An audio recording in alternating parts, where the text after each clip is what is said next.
Tak jarang kita iri terhadap apa yang dimiliki oleh orang lain, bahkan terhadap apa yang dimiliki oleh teman kita atau keluarga kita sendiri, entah itu harta, tahta, popularitas, ataupun cinta.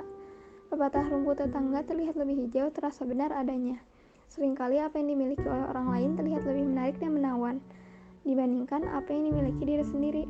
Apalagi ketika membuka media sosial, rasanya kehidupan orang lain terlihat jauh lebih bahagia. Jalan-jalan bersama keluarga, hangout dengan teman, pergi ke luar negeri, punya banyak prestasi yang membanggakan, hingga yang terkenal dan dicintai oleh banyak orang.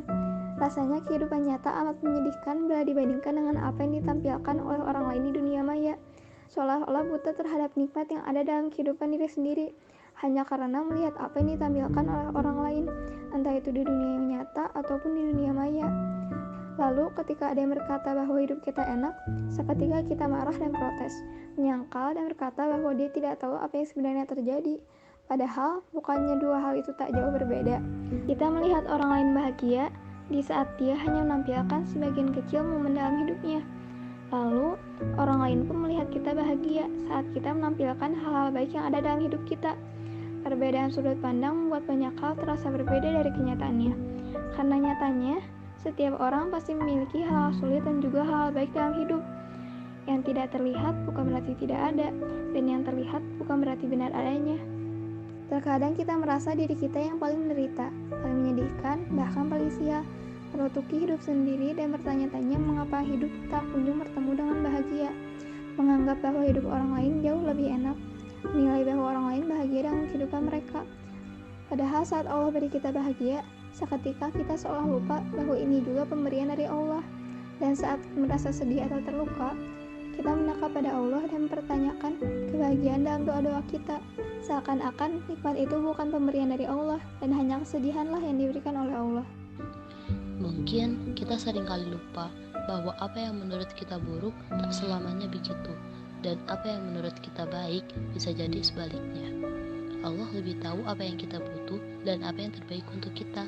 Bisa jadi dengan Allah berikan kita kesedihan, itulah yang akan membuat kita lebih dekat dengan Allah dan lebih tinggi derajatnya di hadapannya.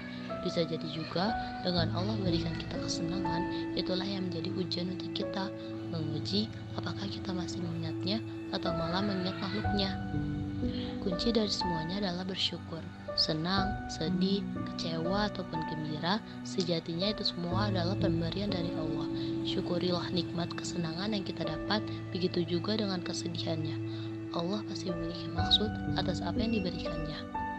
Berhenti melihat apa yang dimiliki oleh orang lain, karena mungkin ada banyak kesedihan dan kekecewaan dalam hidupnya yang tidak kita tahu.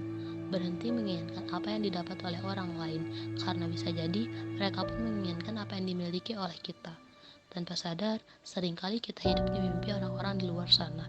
Karena itu, bersyukurlah atas apapun yang kita dapatkan. Nikmat bukan hanya materi ataupun fisik, iman dan rasa syukur sebenarnya menjadi nikmat terbesar yang tak semua orang miliki. Dengan syukur, apapun yang dimiliki terasa indah. Dan ingatlah ketika Umar bin Khattab mengatakan, hatiku tenang karena mengetahui bahwa apa yang melewatkanku tidak akan pernah menjadi takdirku, dan apa yang ditakdirkan untukku tidak akan pernah melewatkanku.